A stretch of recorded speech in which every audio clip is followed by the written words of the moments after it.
नमस्कार, welcome to a new series जहाँ पे हम लक्ष्मीकांत की किताब जिसे the Bible of Indian polity भी कहा जाता है उसका 6th रिवाइज एडिशन को बेस रख के हम ये सीरीज को स्टार्ट करेंगे। और उम्मीद है ये सीरीज के बाद आपको कहीं भी पॉलिटी के लिए कोचिंग जाने की ज़रूरत ना पड़े, चाहे आप यूपीएससी के लिए प्रिपरेशन कर रहे हो, SSC, state PCS, any competitive exam Bharat में जहाँ पे Indian quality is one of the syllabus, तो उस सब के लिए ये सीरीज एक्सट्रीमली बेनिफिशियल होने वाला है। हालांकि यूपीएससी के लिए स्पेसिफिक टारगेट करके हम इस सीरीज को आगे बढ़ाएंगे। प्रयत्न ये रहेगा कि this would be the best से बेहतर सीरीज हो सके, यूपीएससी के हिसाब से हो सके। Everything that you will need would be provided in here. बाकी सेल्फ एडवर्टीजमेंट और आकर्षित बातें कहना ये मेरे लिए संभव नहीं। बस इतना है कि जो कुछ भी रिक्वायरमेंट है for the preparation of the polity in the UPSC journey, सब कुछ यहाँ पे रहेगा। One of the most striking feature of the series will be you will be getting notes for free. ठीक है, क्योंकि पॉलिटी का किताब itself is very lengthy book, तो उसको नोट बनाना उतना मुनासिब नहीं रहता। पर डोंट वरी, बट यहाँ पे तुम्हें नोट्स आराम से मिल जाएंगे सो दैट तुम्हें रिविजन करने में आसानी हो। So let's start with the first topic of discussion, हमारा है हिस्टोरिकल बैकग्राउंड। तो जब हम पॉलिटी पढ़ते हैं, इंडियन पॉलिटी यूपीएससी के सिलेबस में भी दिया है, इंडियन पॉलिटी में पहली चीज that is the historical background. And when we start reading polity, सबसे बेहतरीन तरीका होता है कि शुरू से शुरुआत किया जाए। हिस्टोरिकल बैकग्राउंड में हम देखेंगे कि इतिहास में कौन कौन से ऐसे इवेंट ऐसे होता है जो कि रिजल्ट करता है हमारा संविधान, हमारा कॉन्स्टिट्यूशन को बनने में। We know that our constitution is the world's greatest constitution, दुनिया का सबसे largest constitution, well documented, extensive documented constitution है। 160 करोड़ जनता की उम्मीद, उनका अधिकार, उनका भाग्य लिखता है हमारा पूजनीय कॉन्स्टिट्यूशन। तो ऐसे महान कॉन्स्टिट्यूशन को लिखने में इतिहास में ऐसे कौन कौन से इवेंट्स इसको इन्फ्लुएंस करती है, उसको जानना हमारे लिए काफी मुनासिब है। So let's begin our discussion. Historical background इस वीडियो में हम कवर करने वाले हैं। Let's begin. तो देखो, तो ये एंटायर कहानी स्टार्ट होती है इन द ईयर ऑफ 1600, साल 1600। ब्रिटेन की गद्दी पर बैठती है क्वीन एलिजाबेथ।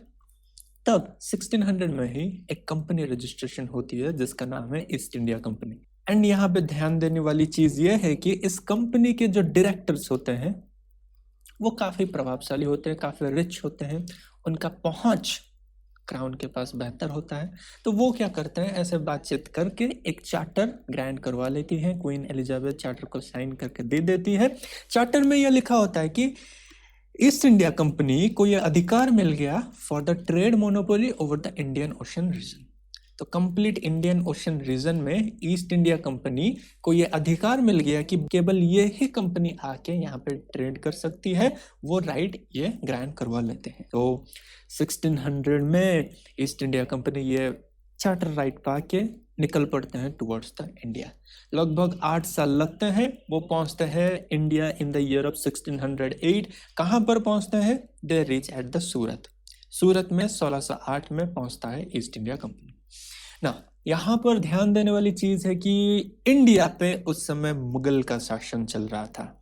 और दो चीजें यहाँ पे पूछ सकती है एग्जाम पे। देखो, जब ईस्ट इंडिया कंपनी का फॉर्मेशन हुआ इन द ईयर ऑफ 1600, तब राजा कौन था? तब अगर ऐसा पूछा जाएगा तो राजा अकबर था, क्योंकि अकबर का टेन्योर जब हम देखते हैं दैट इज 1556 से 1605 तक रहता है। ठीक है, और 1600 में हुआ था formation of the East India company.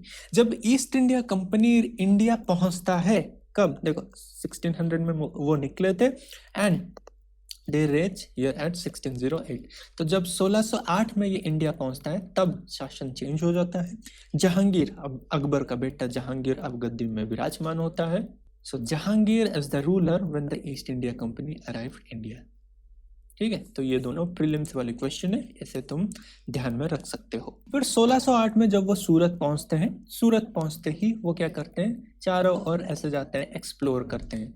लगभग 3 साल वो ऐसे एक्सप्लोर करते करते वो उनकी फर्स्ट एस्टेब्लिशमेंट करते हैं in the Machilipatnam reason.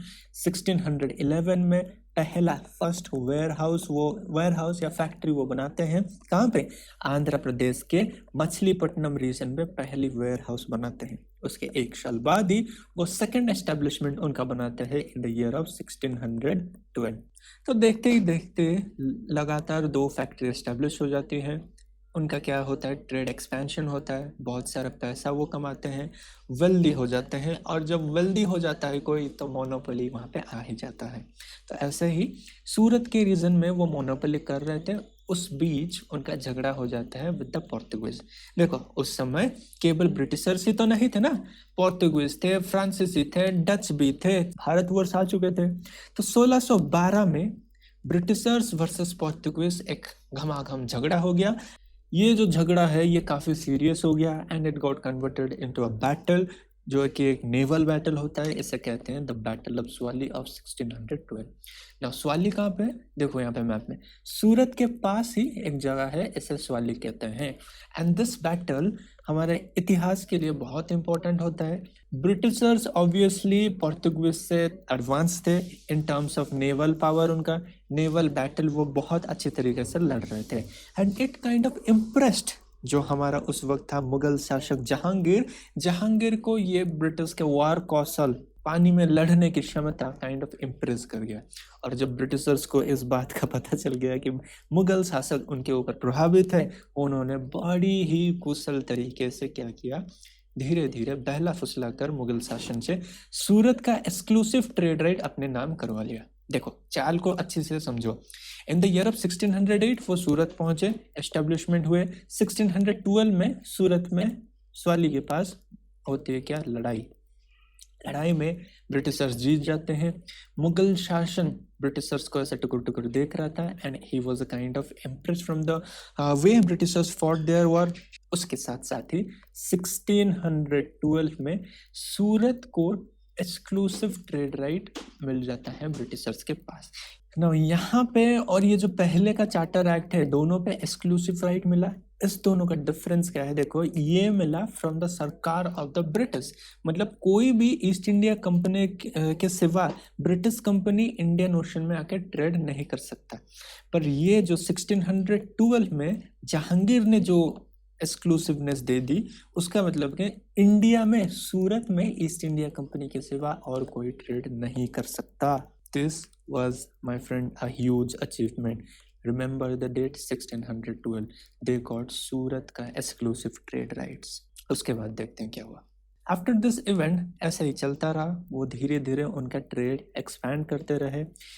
Again in the year of 1634, देखो बहुत ही पास डेट है। ब्रिटिशर्स का इन्फ्लुएंशियल टॉक, ब्रिटिशर्स का वो जो होता है ना, पूरा आराम से बात कर, चिकनी चुपड़ी बातें वो बढ़िया से कर रहे थे। इन द ईयर ऑफ 1634 क्या होता है, शाहजहां, ये किसने दिया था, जहांगीर ने दिया था सूरत का। शाहजहां यहाँ पे पास कर देता है बंगाल का भी एक्सक्लूसिवनेस, बंगाल का भी एक्सक्लूसिव ट्रेड राइट्स अब आ जाता है ईस्ट इंडिया कंपनी के पास। जिसका मतलब जैसे सूरत हुआ ईस्ट इंडिया कंपनी का, बंगाल भी हो जाता है ईस्ट इंडिया कंपनी का। सिर्फ ईस्ट इंडिया कंपनी यहाँ पे ट्रेड कर सकते हैं। अब कहानी इंटरेस्टिंग होने लगती है। When they have to exclusive zones, business बढ़िया से बढ़ता है। ब्रिटिश क्राउन को बहुत पैसा जाता है फ्रॉम इंडिया, यहाँ से इंडिया से टू द ब्रिटिश क्राउन, मस्त पैसा जाता है। इसके ऊपर खुश होके in the year of 1670 British crown ने ईस्ट इंडिया कंपनी को यहाँ पे ऑटोनॉमी दे दिया जाता है। इसका मतलब क्या है कि छोटे छोटे डिसीजंस ओवर द इंडियन सब कॉन्टिनेंट, यहाँ पे छोटे छोटे जो डिसीजंस है वो अब ईस्ट इंडिया कंपनी खुद से ले सकते हैं। They are autonomous. बार बार क्राउन को पूछने की किसी चीज से, छोटे छोटे डिसीजन में किसी चीज को क्राउन से पूछने की अब जरूरत नहीं रहती है। ठीक है ना, देखो इसका इम्पैक्ट बहुत गहरा पड़ता है। तो ऐसे 100 इयर्स चलते रहते हैं। 100 इयर्स में ईस्ट इंडिया कंपनी नए नए रूल्स बनाते हैं, टेरिटोरियल एक्सपेंशन करने लगते हैं, मोनोपोली करने लगते हैं और एक्सप्लॉयटेशन करने लगते हैं। एक्सप्लॉयटेशन मतलब चढ़े दाम पर चीजें बेचने लगते हैं, रिसोर्स पूरा कंप्लीट ड्रेन आउट करने लगते हैं। ठीक है, तो एक्सप्लॉयटेशन करने लगते हैं। ऐसा 100 इयर्स चलता है। 1670 से देखो 100 साल, मतलब 1770 तक ऐसा चलता रहता है, अप टू ए पॉइंट जब आता है 1757 का battle of Plassey. By this point East India company इतनी पावरफुल हो जाता है कि नाउ खुलेआम बंगाल के नवाब को खुलेआम ये अब बोलती है कि ये टैक्स पे नहीं करेंगे। तो इसी बदौलत बंगाल के नवाब सिराजुद्दौला और रॉबर्ट क्लाइव जो गवर्नर था ईस्ट इंडिया कंपनी का, उनके बीच खिटपिट चलती रहती है and that finally led to the battle of Plassey of 1757। ये पहली बार था जब एक फुल फ्लेज्ड वार था of a foreign company with the nawab of India. देखिए यहाँ पे battle of Plassey in its own ही बहुत एक वास्ट टॉपिक है and it is part of the modern history. जब हम मॉडर्न हिस्ट्री कवर अप करेंगे इसको एक्सटेंसिवली यहाँ पे पढ़ेंगे। अभी फिलहाल हमें इतना समझना है कि 1758 में एक फुल फ्लेज्ड वार होता है from the East India Company to Bengal's nawab को हराते भी हैं छल का प्रयोग करके। बेसिकली क्या होता है, रॉबर्ट क्लाइव ब्राइब करता है मीर जाफर को। मीर जाफर कौन है? सिराजुद्दौला का आर्मी जनरल, जो सेनापति जैसे कहते हैं, सेनापति होता है मीर जाफर। ये सेनापति को रॉबर्ट क्लाइव क्या करता है, ब्राइब देता है, रिश्वत देता है कि ये जैसे युद्ध ना लड़े। मीर जाफर उसकी बात मानकर युद्ध नहीं लड़ता। इन रिटर्न ये क्या करता है, उसको नवाब बना देता है। मीर जाफर बनता है next Nawab of the Bengal. पर ये ऐसा कुछ प्रतिभाशाली नवाब नहीं होता, ये कंप्लीटली पपेट होता है ऑफ द रॉबर्ट क्लाइव का पपेट होता है, पपेट नवाब उसे कहते हैं। और ऐसा देखा गया कि 2 साल बाद इसको भी रिप्लेस करके मीर कासिम, जो कि मीर जाफर का सन इन लॉ है, दामाद है, उसको बना दिया जाता है बंगाल के नवाब। अच्छा, फिर देखो यहाँ से हम कंटिन्यू करते हैं हमारा स्टोरी। तो 1757 में क्या होता है, बैटल ऑफ प्लासी होता है, जहाँ पे सिराजुद्दौला को हराया जाता है छल से। रॉबर्ट क्लाइव उसे जीत जाता है, बंगाल को जीत जाता है। उसके बाद मीर जाफर बनता है पपेट नवाब। पपेट नवाब के बाद मीर कासिम बनता है next Nawab of the Bengal. पर ये जो मीर कासिम होता है वो अपने ससुर के तरह ऐसा पपेट होना पसंद नहीं करता। वो यहाँ पे थोड़ा सेल्फ रिस्पेक्ट वाला बंदा होता है। वो क्या करता है कि शाह आलम, जो उस वक्त के मुगल शासक था, शाह आलम को कन्विंस करके एक बैटल फॉर्मेशन करता है जिसे बोलते हैं द बैटल ऑफ बक्सर। यहाँ पे East India company versus Shah Alam and Mir Qasim एक बैटल होता है जिसे बोलते हैं द बैटल ऑफ बक्सर।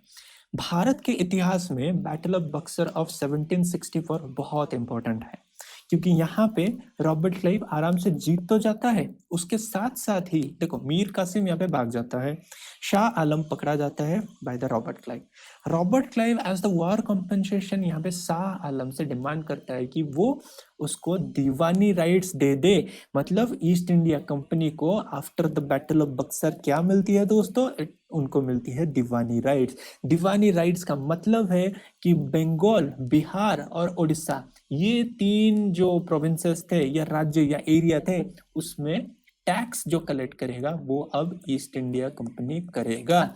अमूमन क्या होता है, टैक्स कौन कलेक्ट करता है? सरकार कलेक्ट करती है, गवर्नमेंट कलेक्ट करता है। अगर किसी एरिया का राजा हो तो राजा कलेक्ट करता है। पर इन द लखनऊ पैक्ट ये होता है कि शाह आलम क्या करता है, अपनी diwani right of this 3 area दे देता है to the East India company. ये इतिहास में प्रथम बार अब जो कंपनी 1600 में एज ट्रेडिंग व्यापारी बनकर आए थे इंडिया में, for the first time in the 1764 वो डायरेक्टली अब इन्वॉल्व हो गए, सरकार का काम यहाँ पे करने लगे। वो इन 3 एरिया से अब टैक्स कलेक्ट करने लगे। It is for the very first time India का एक्चुअल रिसोर्सेज यहाँ से ड्रेन होना स्टार्ट हुआ। इन 3 जगह से टैक्स कलेक्ट करेंगे, ठीक है। टैक्स कलेक्ट करके रॉ मटेरियल यहाँ से खरीदेंगे, फिर वो रॉ मटेरियल को फिनिश करके ब्रिटिश वहां पे भेजेंगे। तो एंटायरली इंडिया का रिसोर्सेस आफ्टर क्या होता है 1764 के बाद ड्रेन होता है टू द ब्रिटिश क्राउन। ठीक है ना, समझ में आ रहा है। इसके बाद से ईस्ट इंडिया कंपनी को खुद के पैसा इन्वेस्ट नहीं करना पड़ती थी। All they used to do was to collect taxes. East India company in 3 provinces या एरिया जैसे बोल सकते हैं, उस वक्त प्रोविंसेस तो नहीं हुआ था, यहाँ से टैक्स कलेक्ट करते थे। वो उसी टैक्स के पैसे से वो व्यापार करते थे और मुनाफा जो है अपने देश इंग्लैंड को भेजते थे। सो फॉर दिस रीजन ये जो लखनऊ पैक्ट है, जहाँ पे शाह आलम देता है अपना diwani rights to the East India company ये इतिहास में बहुत इंपॉर्टेंट टर्निंग पॉइंट होता है। फिर देखो उसके बाद का स्टोरी क्या होता है। ये तो आया 1764। अभी काउंटडाउन थोड़ा बैकवर्ड चलने लगता है। दीवानी राइट्स मिल गए, सब हो गया, ठीक है। पर नाउ अब काउंटडाउन थोड़ा बैकवर्ड चलने लगता है। कैसे?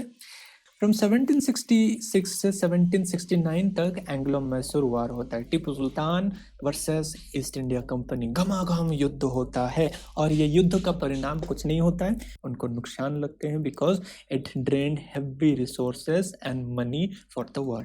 3 साल लगातार युद्ध चलते रहते हैं। ईस्ट इंडिया कंपनी का फंड्स, कंपनी फंड्स यहाँ पे पूरा ड्रेन आउट होते रहते हैं।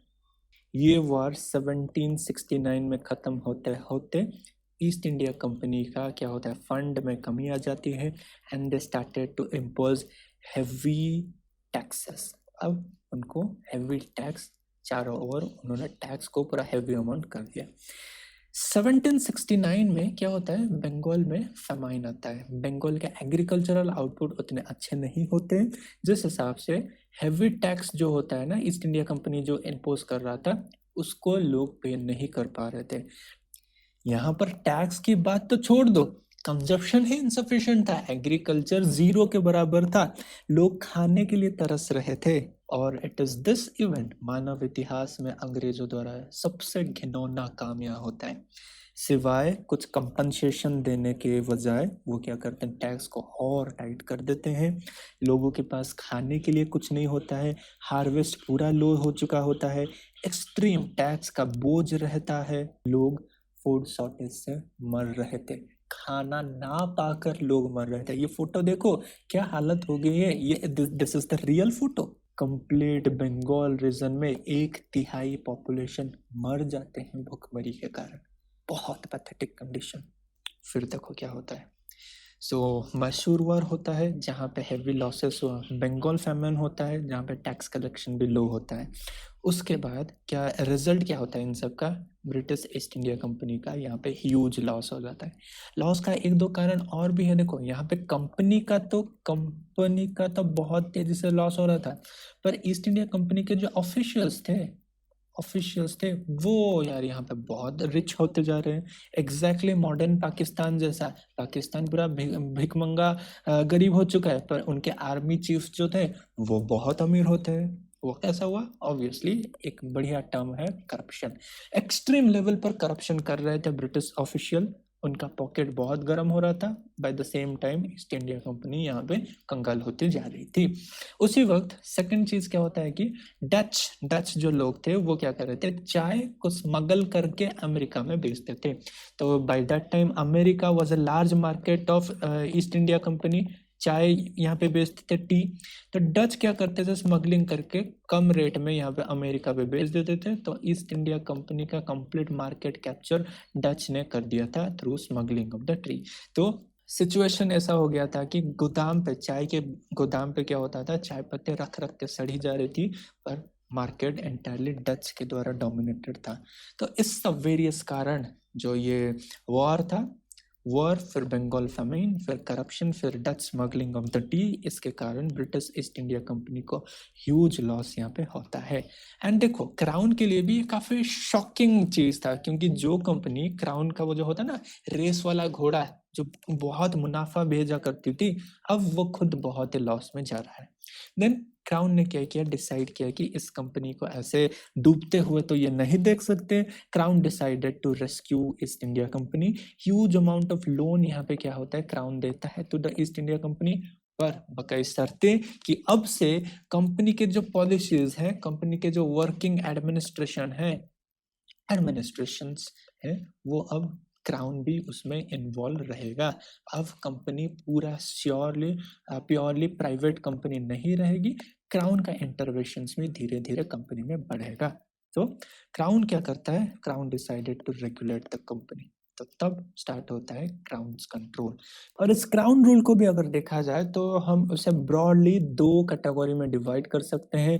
One is the company rule जो 1773 से स्टार्ट होता है एंड इट कंटिन्यूज टिल 1857। क्यों? बिकॉज 1857 में पूरा तख्ता पलट हो जाता है, रिवॉल्ट होने लगता है, जिसे हम बोलते हैं the first revolt of war of independence, ठीक है। तो 1857 तक ये सारे रेगुलेटिंग एक्ट्स, चार्टर एक्ट्स आते हैं from the crown to the company. मतलब देखो, ईस्ट इंडिया कंपनी शासन में रहती है यहाँ पे, पर उसको रेगुलेट करता है क्राउन यहाँ से। और उसके बाद 1857 के बाद क्या होता है कि अब पूरा जो लेवल होता है वो असह्य हो जाता है।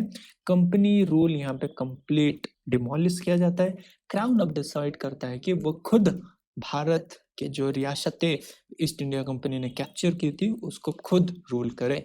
तो तब आता है 1858 से 1947 जब हमारा इंडिया को आज़ाद मिलती है। तो 1858 से लेकर उसमें बहुत सारे माइलस्टोन ऐसे एक्ट्स आता है, जैसे government of India act of 58, फिर आता है 19 जहाँ पे कम्युनलिज्म बढ़ जाता है, फिर 35 जो संविधान के एडमिनिस्ट्रेटिव बैकबोन जिसे कहा जाता है, फिर फाइनली आता है इंडियन इंडिपेंडेंस एक्ट 1947। तो ये जो रूल्स थे, ये जो एक्ट्स थे फ्रॉम द ब्रिटिश क्राउन, जो क्राउन यहाँ पे कंट्रोल कर रहा था, ये एंटायर चीज both the crown and the company rule हमें पढ़ने के लिए यहाँ पे नेसेसरी है, because this are the thing, this are the milestone, this are the milestone जिसने हमारे कॉन्स्टिट्यूशन को बनने में सहायता की है। The acts and the document जिसने क्या किया, कॉन्स्टिट्यूशन को फ्रेम होने में इन्फ्लुएंस किया है। So this was all about the historical background दोस्तों। नेक्स्ट वीडियो से हम कंपनी रूल को एक्सटेंसिवली कवर करेंगे, उसके बाद वाले वीडियो में क्राउन रूल को बढ़िया से कवर करेंगे। So this was all about the historical background. My work as a explainer is done. अब आपकी बारी।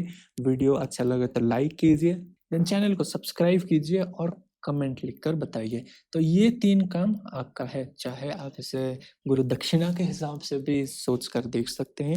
This are your task to do.